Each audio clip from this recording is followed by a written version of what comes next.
Oke.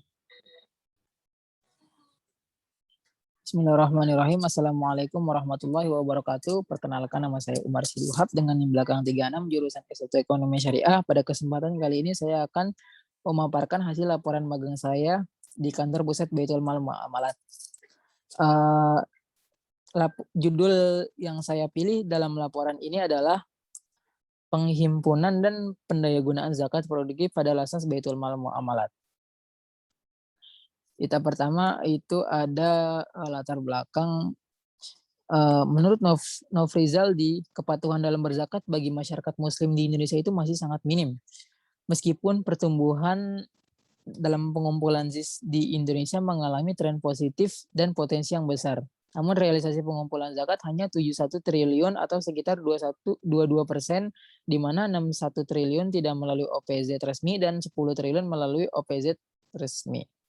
Kalau kita bisa lihat grafik di sebelah kanan itu mengalami tren positif atau peningkatan dari tahun ke tahunnya. Nah, oleh karena itu perlu dioptimalkan potensi dari zakat tersebut melalui pengelolaan zakat berbasis manajemen yang bisa diterapkan melalui asumsi dasar bahwa segala aktivitas yang terkait dengan zakat dikelola secara profesional. Dalam hal tersebut adalah keterkaitan antara sosialisasi, penghimpunan, pendistribusian atau pendayagunaan, serta pengawasan. Selanjutnya kita masuk ke tujuan pelaksanaan magang. Yang pertama adalah mengembangkan ilmu pengetahuan yang sudah dan mengimplementasikannya dalam kegiatan magang. Yang kedua adalah memberikan tambahan pengetahuan mengenai keterampilan dan budaya kerja lembaga. Yang ketiga adalah mengetahui alur terkait pengelolaan ZISWAP dari tahap penghimpunan hingga penyaluran.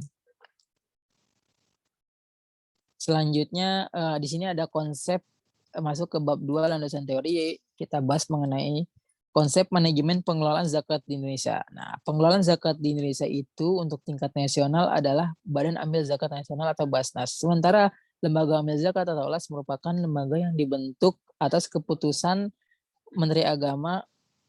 Dalam pengelolaannya, LAS wajib melaporkan pelaksanaan pengumpulan dan penyaluran zakat yang telah diaudit kepada Basnas, sementara UPZ atau unit pengumpul zakat adalah organisasi yang dibentuk oleh Basnas untuk membantu pengumpulan zakat. Nah, jadi di sini Basnas berperan sebagai regulator yang mengatur atau memberikan regulasi kepada LAS terkait manajemen pengelolaan zakat atau pengelolaan zakat, dan menjadi eksekutor yaitu menghimpun dana melalui UPZ dari Basnas.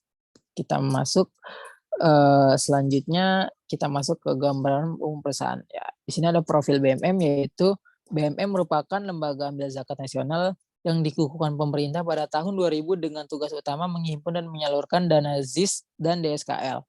BMM juga merupakan nazir resmi yang mengelola dan mengembangkan wakaf, terutama wakaf produktif bidang ekonomi. BMM selalu untuk berusaha melakukan tata kelola yang baik, terutama dalam hal pendistribusian dan pendayagunaan dana ZISO dan DSKL guna meningkatkan kesejahteraan umat melalui program yang inovatif, kreatif, dan berkesinambungan. Kita masuk ke visi misi BMM. Di dalam visinya, BMM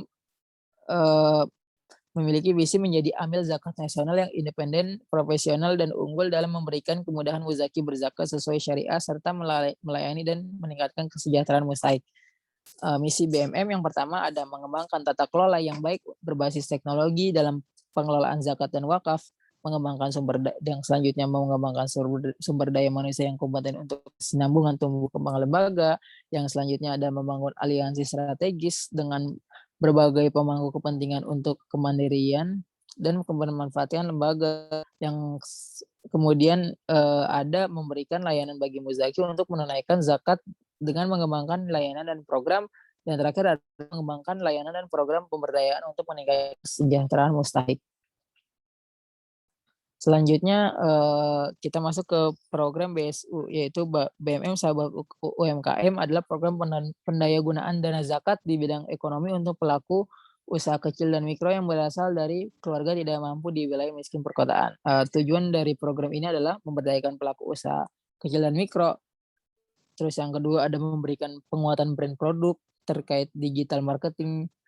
Yang ketiga ada meningkatkan kesejahteraan ekonomi mustahik. Nah, Sasaran penerima manfaat dalam program BSU adalah Muslim usia 20-50 tahun, termasuk ke dalam asnaf miskin, memiliki usaha kecil mikro minimal 2 tahun, terbiasa menggunakan smartphone, dan berkomitmen penuh. Tahapan-tahapan program BSU ada yang pertama itu diadakan seleksi penerima manfaat. Yang kedua, pelatihan peserta usaha. Yang ketiga, ada pemberian modal usaha, pendampingan bisnis, serta yang terakhir ada pelaporan. Selanjutnya yaitu BSU berbasis masjid. BSU berbasis masjid adalah program pemberian modal bergulir kepada 100 pelaku UKM yang berada di sekitaran masjid yang tersebar di 4 wilayah berbeda. Nah, skema dalam program BSU berbasis masjid adalah skema modal bergulir. Modal yang diberikan kepada penerima manfaat bersumber dari dana zakat sebesar 2 juta dan dana tersebut nantinya akan dikembalikan 10 kali dengan besaran nominal 200.000 setiap bulannya kepada BMM yang untuk dan nantinya pada akhir periode dana tersebut akan digulirkan lagi kepada mustahik untuk menambah modal usaha yang mustahik jalankan. Program ini sudah berjalan selama 1 periode atau 1 tahun dan sudah berjalan selama 5 bulan. Selanjutnya kita masuk ke dalam penjelasan tugas penulis di tempat magang. Nah, pada pekan pertama dan sampai pekan kelima, penulis bertugas di Departemen Keuangan, di mana penulis bertugas untuk melakukan olah data transaksi keuangan BMM, membagi dana transaksi tersebut ke dalam jenis dana, dan melakukan upload ke dalam website BMM. Yang selanjutnya pada pekan ke-6 sampai 12, penulis beralih ke Departemen Pendayagunaan, di mana di sini penulis bertugas untuk melakukan verifikasi mustahik dan melakukan pendampingan mustahik pada program BSU individu. Dan pada pekan ke-13 sampai ke-20, penulis bertugas di Departemen Penghimpunan Korporasi, di mana saat penjabat sebagai staf magang Departemen Penghimpunan dan Korporasi, penulis melakukan profiling perusahaan untuk kemudian ditawari program kerjasama. Selanjutnya temuan masalah yang pertama itu adalah penurunan penerimaan zakat individu. Di dalam laporan keuangan BMM yang diaudit dan dipublikasi terakhir kali itu adalah laporan keuangan tahun 2020. Padahal tahun 2022 sudah memasuki bulan Juli. Hal tersebut bisa berdampak pada transparansi dan akuntabilitas lembaga. Berdasarkan laporan keuangan tersebut, terjadi penurunan terkait penerimaan zakat selama tahun 2020, di mana penurunan tersebut sebesar minus 14,7% pada penerimaan zakat secara akumulatif baik individu ataupun entitas. Padahal penerimaan zakat entitas terjadi peningkatan yang signifikan pada tahun tersebut, yaitu sebesar 42,9%. Nah, namun hal tersebut tidak mengubah kondisi yang ada atau fakta yang ada bahwasanya terjadi penurunan karena penerimaan zakat BMM itu didominasi oleh penerimaan zakat individu. Selanjutnya permasalahan kedua itu ada kurangnya sosialisasi pada program BSU berbasis masjid, di mana terdapat banyak penerima manfaat yang menganggap bahwa hubungan yang terjalin antara mereka dan BMM adalah sebatas kreditur dan debitur. Selain itu banyak juga penerima manfaat yang tidak mengetahui tahapan-tahapan program seperti adanya pelatihan usaha, pendampingan, dan lain-lain. Dan yang ketiga adalah ketidaktepatan analisis kelayakan mustahik pada program BSU berbasis masjid, di mana berdasarkan observasi penulis saat melakukan pendampingan ke lapangan di 4 titik berbeda, ditemukan sebagian penerima manfaat yang secara pengamatan tidak tergolong sebagai mustahik. Kebanyakan dari penerima manfaat sudah memiliki fasilitas tempat tinggal yang bagus, seperti rumah besar atau layak dan fasilitas berupa AC. Nah, kondisi tersebut melahirkan asumsi bagi penulis bahwasanya penerima manfaat tersebut sangat tidak layak untuk digolongkan sebagai asnaf miskin karena dengan fasilitas dan rumah yang cukup mumpuni, tentu saja menabrak logika umum di tengah masyarakat bahwasanya mereka adalah masyarakat yang miskin. Next. Selanjutnya itu, ini ada beberapa, usulan dari permasalahan yang tadi. Yang pertama adalah optimalisasi penghimpunan zakat individu melalui digital funding. Nah, di sini penulis bisa menyarankan bahwasanya BMM dapat memperkuat penghimpunan murni digital funding melalui sosial media dan search engine marketing, di mana BMM dapat memanfaatkan sosial media melalui edukasi-edukasi yang unik sehingga dapat meningkatkan exposure BMM dan meningkatkan kesadaran muzaki untuk berzakat di BMM. Yang kedua yaitu memanfaatkan fitur search engine marketing, di mana BMM dapat melakukan pembayaran melalui Google atau YouTube untuk terkait kata kunci seperti misalnya pembayaran zakat, sehingga website BMM dapat ditampilkan paling atas. Yang kedua adalah optimalisasi sosialisasi program BSU berbasis masjid. Pada program BSU berbasis masjid, penulis menyarankan bahwa sosialisasi dilakukan secara menyeluruh oleh BMM kepada calon penerima manfaat yang mencakup skema mengenai program BSU berbasis masjid hingga selesai. Yang ketiga adalah memperketat analisis kelayakan mustahik, di mana penulis menyarankan adanya proses seleksi berkas yang didukung oleh dokumen seperti SKTM, dokumentasi rumah, dan checklist mengenai informasi mengenai fasilitas rumah yang menguatkan atau membuktikan bahwasanya mereka tergolong sebagai asnaf miskin. Selanjutnya, kesimpulan, di sini penghimpunan adalah salah satu pilar utama dalam pengelolaan zakat. Nah, setiap aktivitas dalam pengelolaan zakat diarahkan untuk mencapai tujuan zakat. Penurunan penerimaan dana zakat individu secara signifikan terjadi di BMM pada tahun 2020.